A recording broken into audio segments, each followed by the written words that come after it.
I mean, hopefully not down the wood pile. Whoa. And spoke too soon. Not just knock down the wood pile, but fall backwards. Probably try to put a chair on a flat surface instead of an angled surface, but Yeah, sorry. there really isn't any flat spots in this campsite. No, not very flat anyway. I'm surprised mine relatively is. Yeah. I found like the flat spine of like one section. Yep.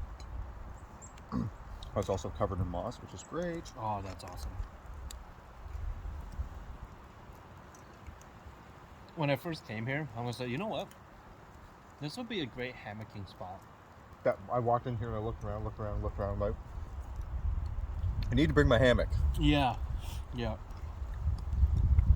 Because, like, we could kind of face the fire pit so that we get a flat spot here, too.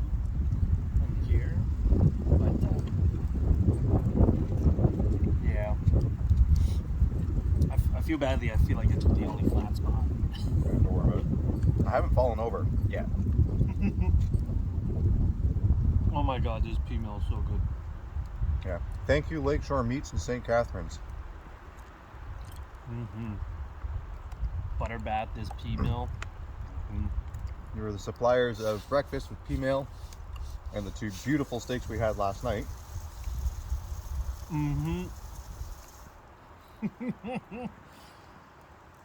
If only we caught my expression of that first bite. It was just so good, but it was a large part to your marinade too. Yep. Yep. Teriyaki steak. That's exactly what it was. You know it's a recipe. I'm not telling you guys. And I'm not putting it up either. Because that should be kept a secret. But man, it was really good steak last night. That is the first one that we destroyed. Oh god, yeah. Yeah, the teriyaki one. There were two steaks. Two steaks, guys. This guy knows how to make them. It's what? Saturday now. Yesterday was Friday. I put them in the marinade at about noon on Wednesday. The other one was the spicy Montreal steak spice. Always a solid choice. Can't go wrong.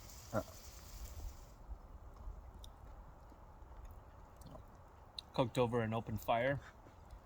Really gives it that extra smokiness too.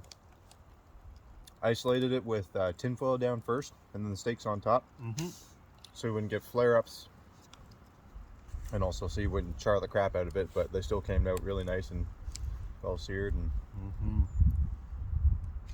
yeah, that's a do-over for sure. And then this morning, which is actually this afternoon now, was hash browns with leftover steak, pea meal bacon, scrambled eggs. So still solid start to the afternoon. Yeah. It's really the first meal of the day too. After all that wood chopping. We had chocolate. We had chocolate, but that wasn't a meal. It was just like energy to get the fire going. Yeah, pretty much. Yeah. Tonight's menu is seafood hot pot. I can't wait. Yeah. The base seasoning? No. No? Okay. No. No. I mean, it surprised me. I don't know what's going on. He made the menu. We'll use the leftover marinade from the steaks as a seasoning base. Water, chicken stock, sake, ginger, shiitake mushrooms, and then we'll let that boil up. Throw in some chili peppers, and then we'll start adding zucchini, and onion. What else? The noodles? The noodles go pretty quick. Okay. We'll probably put the shrimp, scallops, and octopus frozen trio mixture in there too, plus the smoked trout, and then we'll add noodles as we want them. Damn. Yeah. First time hearing the menu right now. I mean, I'm still eating, but I want that. I am super excited for that. Today's a warmer day. The sun's out, so we're probably sitting around what, 5 degrees Celsius. Last night was cool. Wasn't very windy, but it's going to get colder tonight, and that's a perfect meal. Warm your bones up. Yeah. So yeah, my backcountry meal prep has always just been like the same. And you saw last year, just like dried veg into like some pasta mix. I'm like, yeah, this is good enough. Who am I trying to impress? But man, just a little bit of seasoning and like goes a long way. Yeah, goes a long way. Yeah, I'm just kind of making a better strategy of having the leftovers into the next meal, continuously going down. That's a good call. Not making sure you eat everything that you packed in, because you don't want to have to pack it out. Especially this trip. Eating like kings. So full disclosure, I got here early yesterday, which was still late because I still had like maybe 3 hours of daylight left to work with. Made the first run in. It's probably like what, an hour 15 we'll call it. Yeah. From the trailhead into this campsite. My first trip in was all my sleeping gear, my tent, all the other things that were not food related. Drop that off, set up a bit of a shelter for the gear, then turned around and slack packed it back to the car to pick up all the food. Now, I don't normally run like that, nor do I ever make 2 trips, but the food in the backpack on the second trip was heavier than my gear in the first trip. Eating like kings because of that. Yeah. Yeah. Oh, look, the birch bark finally caught. Oh, hey. It's only been sitting there for, what, an hour? Yeah. That's a very robust birch bark. I've never seen something catch that late. Well, like birch bark, I mean. So yeah, 7 weeks in a truck, time to get the outside. Seriously, just need to get out, just do this stuff and nothing else. Yeah. I hope the weather holds out for you for 1-2 more nights. You're gonna stay. Yeah, probably one more night after you leave. Again, depending on the weather. If it's absolutely miserable and I can't stay warm, then yeah, I'm trucking out, packing out. That's fair. But there is plenty of firewood. So much firewood. You guys are actually sitting on a pile of firewood. You probably saw that in the clips earlier, so you know what we're talking about. Yeah. I think last night when I was sleeping, my dreams were all about work and how I've been so stressed at work lately. Oh man, I reflected that. It's very much needed. That sleep into this morning. Oh yeah. I know you were up earlier, but it's trying to flip over from nights. It hasn't been going well for me lately. That sucks. Part of the game. Yeah. Are you able to not too sure how the scheduling works, but like really switch into just driving in the daytime as opposed to night shifts? I can. Here's the problem that I find. If I run during the day, I now have to fight all the other day drivers and all the other day traffic trying to get to a spot in time at the end of the day to find a spot to park and shut down. If I run nights, I don't have to worry about the traffic because everybody's asleep and already parked. I don't have to worry about a parking spot because they're already parked and I'm working. And then by the time the morning rolls around, everyone's starting to leave. So all my parking spots are opening up. Okay. For just peace of mind and simplicity of life, that's why I choose to run nights. Yeah, that's fair. Yeah. Oh man, I can't imagine how it would be for scheduling like switched around upside down. Yeah. Well, I also got stuck behind that snowstorm in Buffalo for about 3 days. So I wound up flipping my schedule anyhow because I kept waking up to check to see whether the interstates were open or whether I could cross. And the answer was no. So I would be awake at like 5 o'clock in the morning, you know, make a coffee because I had nothing else to do, watch some videos. I should have been editing a video. I didn't have the patience or the energy to do it. So I've got like the final episode of the Bruce Trail of coming out to finish up. Yeah. I haven't had the energy to do it. That is totally fair. November's been a hard month. Yeah. Seems like it. It's good to be out here then. Oh yeah. Life is simpler out here. Yeah. Chop wood, make food. Pretty much. Food, water, shelter, heat. Yeah. Not necessarily in that order, but those are the 4 things you need, and that's the only thing that you really need to worry about out here. Yeah. It's the business of staying alive. Pretty much. It can be a hard but very simple business. Yeah. Dependent on weather. Yeah. We lucked out today. Oh yeah, seriously. Yeah. Really hope the weather holds out for tomorrow. Yeah. Like, not just for you, but I don't want to pack in the rain and pack in the wet. No, that is not the ideal thing. No. And then you have wet gear. We have 2.5 hours of daylight left. Daylight, yes. Sunsets at 4:45. It's currently 1:30. Yeah. The hand trick, reading the. Mm-hmm. Yeah. So each finger over the horizon is supposed to be about 15 minutes. Yep.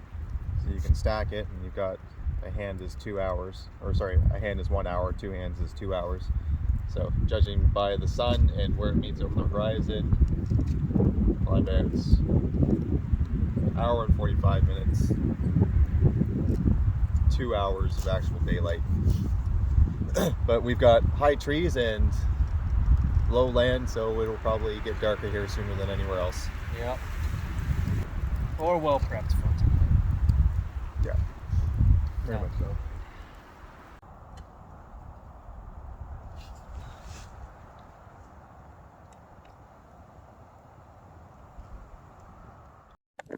As I'm chopping fresh, homegrown Ontario garlic, we are going to take all the ingredients, chop them up, process them. We're going to throw a couple in for base to start, and then we are going to just have plates and bowls and so on and so forth set up so you can put in what you want when you want it. You pull it out. If you want to dunk noodles in it, dunk noodles in it. Pull them out. You've got your own personal bowl, and go from there. Sounds like a hot pot. Sounds like a hot pot. Aw, yeah. My dad makes good garlic. Nice. And these are store-bought onions. Sorry. All good. All good.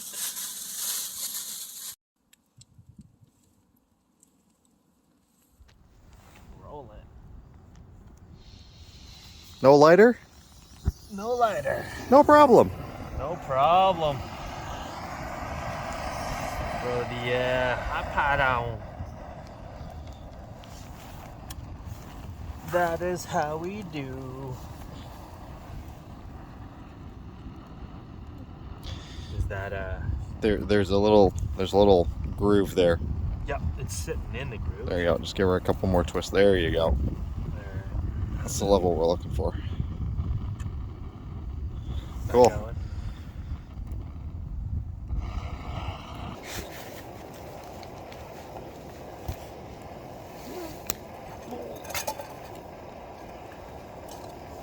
Oh yeah.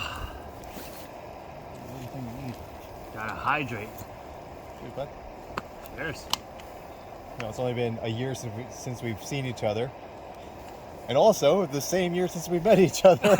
It's true. And it was out here. It was in this very same provincial park. So what we didn't mention before is we actually have kimchi as well. Oh, the kimchi. Oh, this is going? Almost. Mm.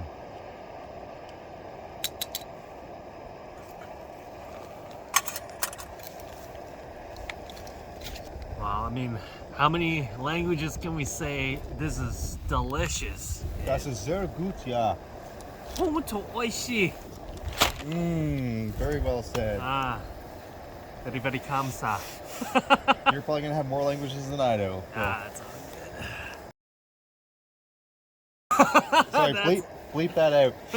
That's a language. This is the thing right here, staying hydrated with the smart water. Yep. Those who know, know. Hashtag if you know, you know. We'll drop 2 in the start. Do we have enough room in there? Oh yeah. We'll make it. Oh, you sure? Yeah. Okay. Cheers.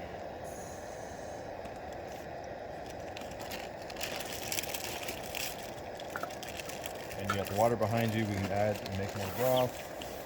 Yeah. I mean, I still have this semi-steamed rice. I mean, I was gonna say, put it in the bottom of your bowl, and then we can put broth on top of it. True. And then put your portion of noodles in there, and there you go. Yeah, this is cooking all night. Yeah.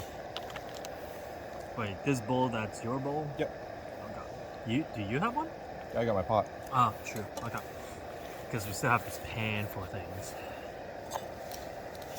I will put this. I mean, if you find the bowls too flimsy, then Which bowls are these?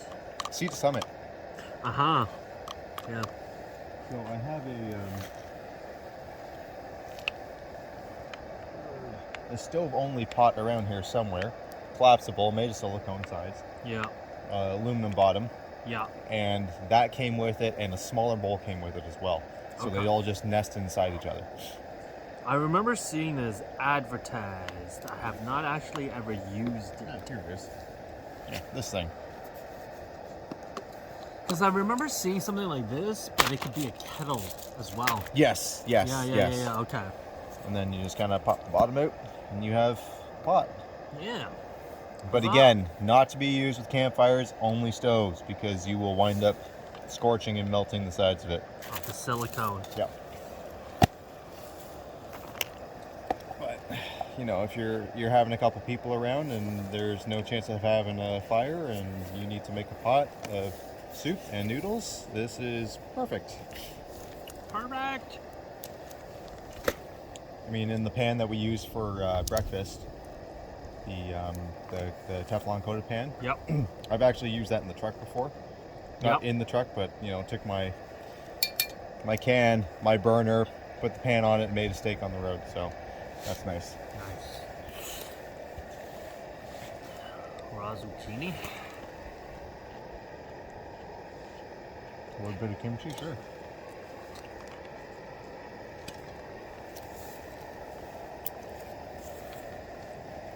I mean, the only rules we're making this, and after that, it's, you know, knock yourself out. Yeah. Could I? Oh, fine motor skills in the cold with chopsticks.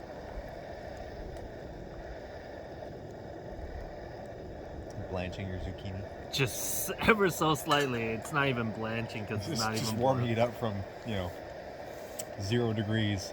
Yeah, pretty much. But you know what? That broth is amazing. I can taste it already.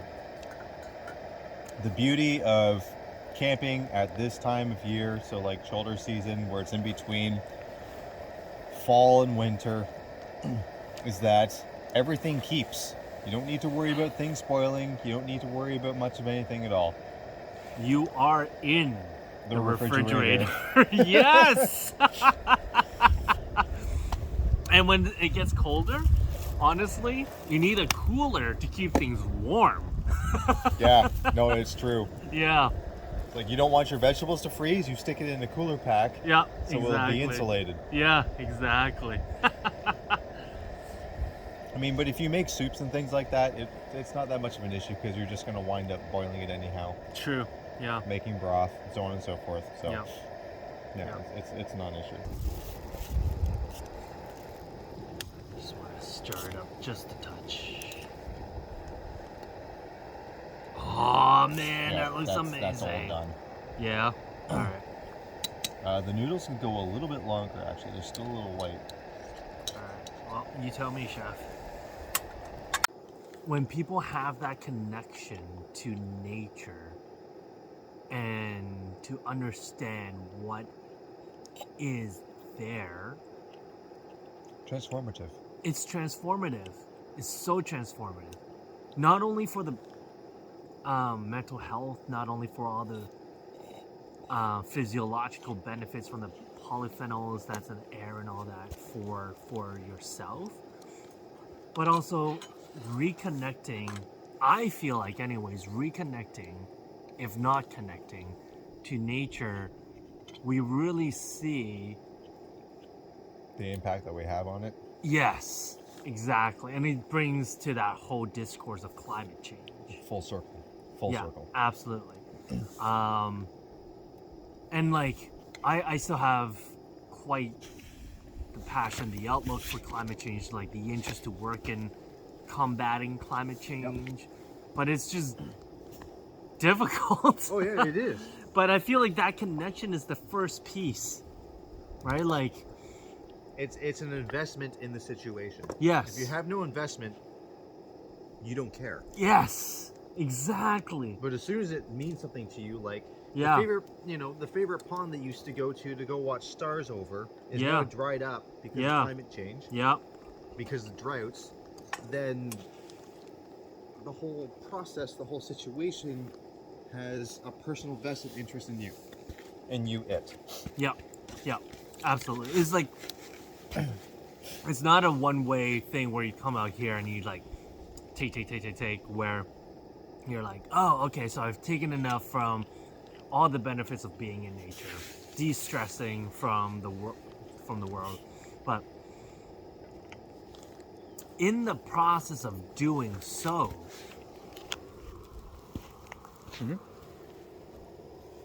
Oh, keep going. Keep going. Yeah.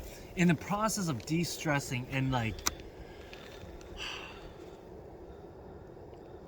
reconnecting to nature, it really provides that perspective of like, we really need to preserve this, and we're f***ing up nature.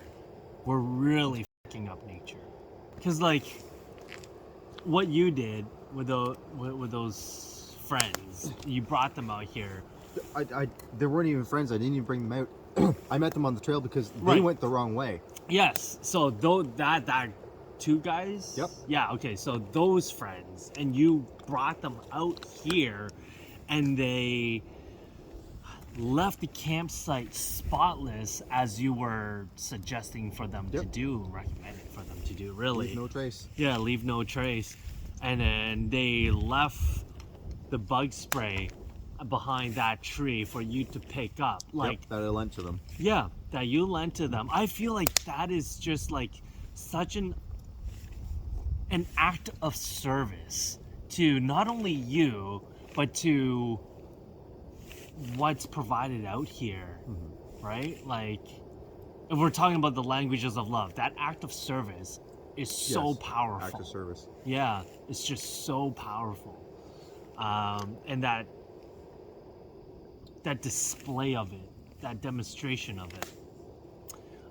And I really do hope that those guys really found a, I guess, connection back to what was lost. Yeah. Coming from Toronto, one of the biggest cities in Canada, right? Like, And to come out again. yes, exactly. To Maybe come not again. here, but maybe somewhere else, or maybe just having like the confidence to like, oh yeah, we did this crazy trip. We went the Yep. wrong way. Yep. We met this guy. He was really nice. He Yep. helped us carry his stuff. He gave us this campsite, Yep. bug spray, whatever we needed to make sure we had a good time, Mm-hmm. and we got out. You know what? We can do this. Let's grab Yeah. a car. Let's go to, like, let's say Darlington Provincial Park, and let's go camp there. Yeah. Yeah, Yeah. absolutely. And maybe drag the friends along. Yeah. Like, hey, this is pretty cool. You guys should come. And that's the first connection that, like, it'll be like that rippling effect if that were the case. Mm-hmm. I mean, admittedly, Darlington is right off the 401. Yes, it is off the 401. You hear trains go by at night. Yes. It's the first one that came to mind for me. No, you know what, though? It's a really good example. Because south of it is that wetland that's been revitalized. And the beach. And the beach. And so I think there is a lot to say about that.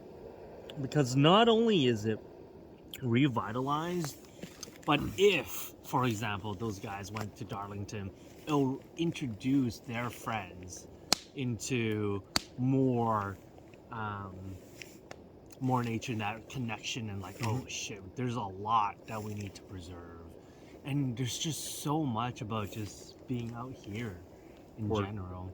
Or camping doesn't mean you have to rough it. Yeah. I mean, we are so glamping it. this is not a normal thing for us, but at least one good meal, and this is a great meal. And we're not even talking about last night's meal. No.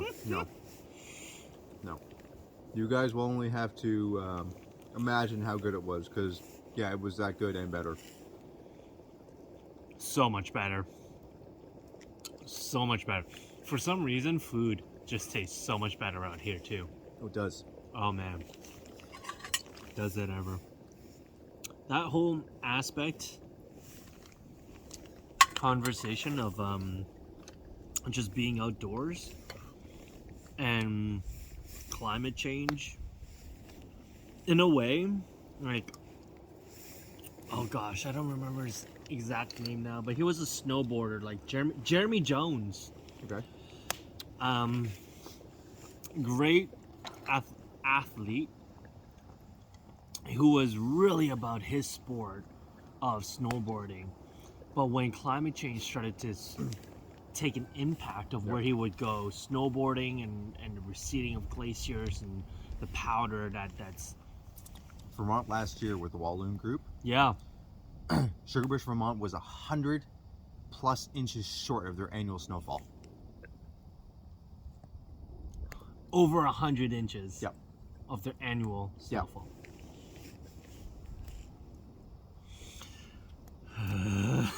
That's depressing, man. Natural snowfall, not talking man-made, because they made enough that they could cover. Yeah. But like, we were skiing in corn snow, which is like really wet spring snow. Yeah, what is that? And like dealing dust with on crust? rain for a week, just after March break. It's supposedly one of the best times to go skiing. Yep. Really, like especially in Vermont. Ooh, hello. Hello. Should we get more crab in there?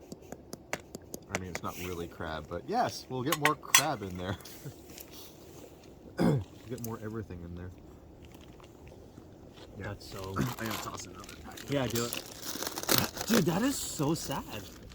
Yeah. Like, I remember when Vancouver had their Olympics and they're like putting hay underneath to try and bolster their powder. I will tell you, it was so bad last year because we normally go the week after March break because it's slower, it isn't so busy. Yeah. You know, it's wind down time. Yeah.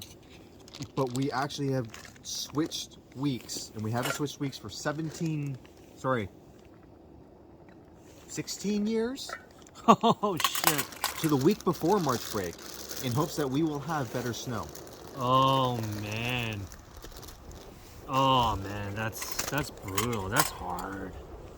I've never seen my dad fall skiing before, and he hit a patch of corn snow that was so super saturated that it made him like stutter step and and reposition. And then he was like, "Yeah, I'm done." I'm like, "Yeah, don't blame you." Yeah, that was a hard run. Yeah, a hard run. Like you're literally just skiing on ice at that point. No, it's not ice. It's think of trying to ski through wet cornmeal. That's why you call it corn snow. Yeah.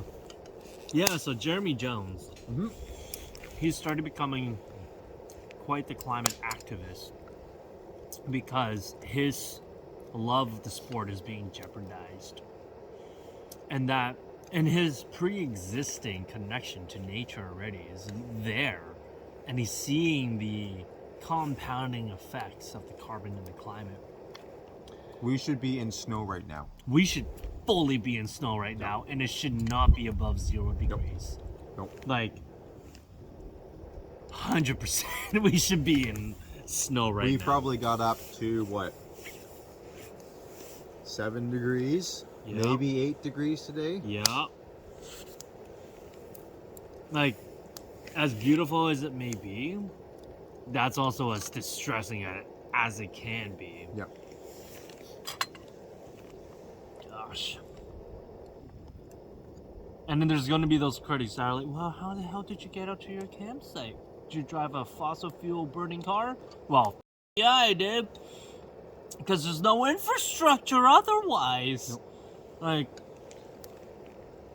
there needs to be so much more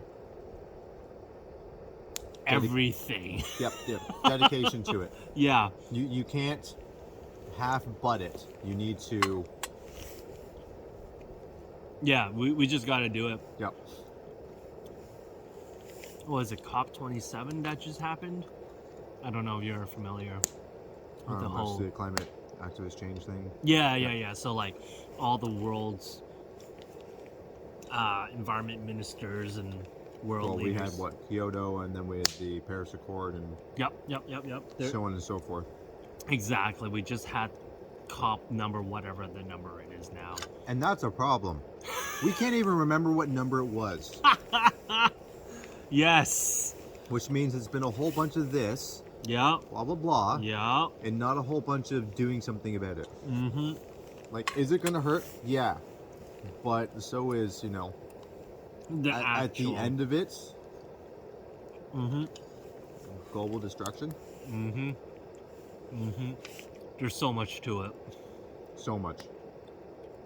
And it's not just governments and the private sector. Society.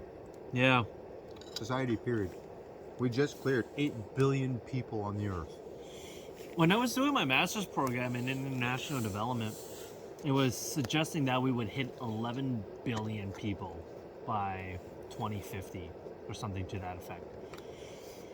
Yeah, unfortunately, COVID also kind of Happened? nixed a lot of life on Earth. Also, the human race has nixed a lot of life on Earth. And I'm not talking about like human on human, I'm not talking about like mass extinction of species. The biodiversity. Yeah. Yeah, absolutely. So unfortunately, without them being present, they don't take up resources. Yeah, 100%. Like, that biodiversity collapse is a real thing. Yes, it is. That will happen. I think that's That fire is getting aggressive. But that fire is also nice. Yes. I'm not complaining. Yeah. Until it burns a hole in my pants. Are you Oh complaining? wait, that already happened. Are you complaining now? I mean, my pants aren't waterproof anymore, and I'm Yeah. upset about that. Yeah. But the hot pot is making up for it. Oh God, yes.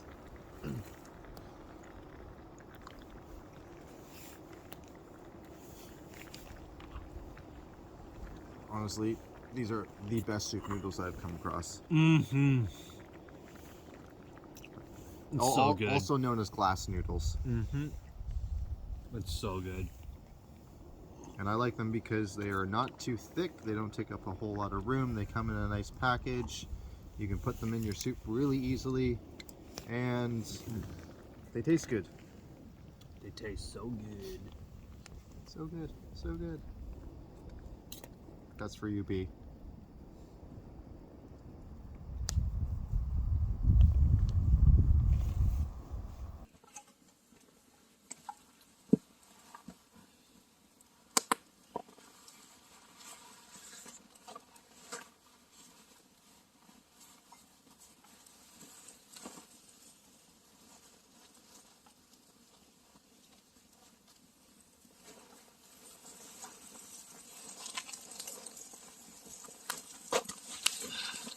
I'm still impressed that one log is from before we got here. Yeah. It's still going. Yeah.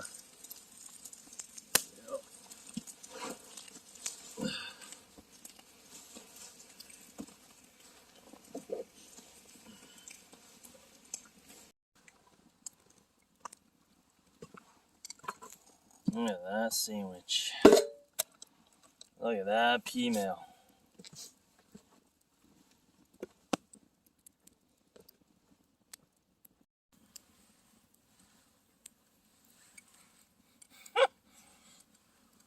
That bite was a big too, egregious.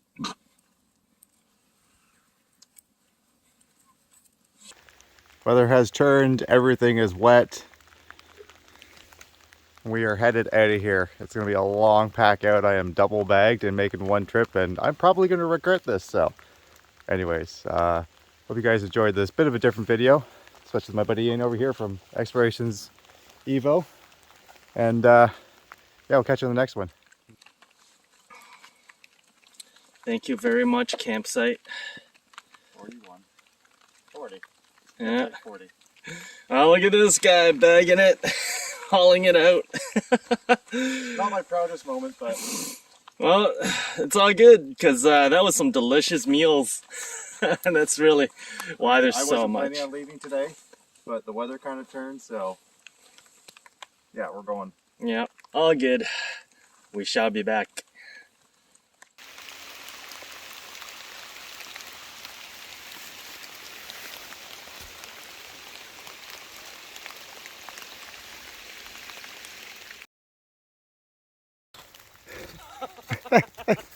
Nice. Tuber life. Yeah. So we made it. We made it. It was a slog, Yeah. but we are out. There's the road. I don't know, I'm ready for some dry clothes and getting this pack off. Oh yeah, All absolutely. 3 of them. All 3 of them. Yeah. Look at that butt. Good trip, man. Yeah, real Good good trip. Awesome. We'll do it again. Yeah, absolutely. Despite the rain. Yeah, the weather turned, but at least we're prepared for it. Yeah. Enjoy the ride.